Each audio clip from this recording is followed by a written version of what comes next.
Moko kuom jodolo ma Nyanza, jothegore mabor gi bishobe kod jodolo mamoko manodhi limo jatend piny e kar jot mare ka giwacho ni ne ok gidhi e lo ute mag lamo duto kendo ne gidhi Kigin. Bende gikwedo kit ng'anyo motisi ni Occupy this Church mochan Jumapil mabiro ni ka giwacho ni kanisa ok osetimo richo moro amora.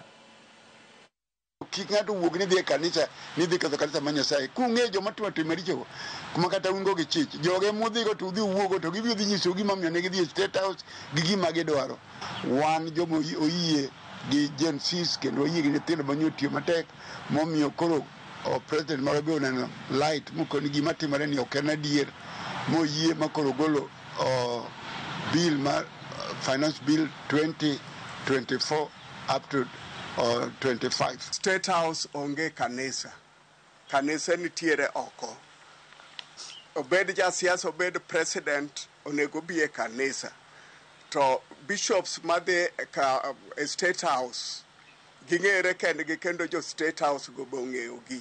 Ni kod their records. Ugiwek riwo ji en mass ni jomoko odhi e State House. Wan pok wadhi e State House nyaka nene. Kendo wan gi guma Nyasaye gwedhowago mwachamo. Ok wadwa mondo oluo kuom wawach. Ok wasemor gi jowa minego nyaka nyathi morwako uniform madhi timo shopping igoyo kod bunde.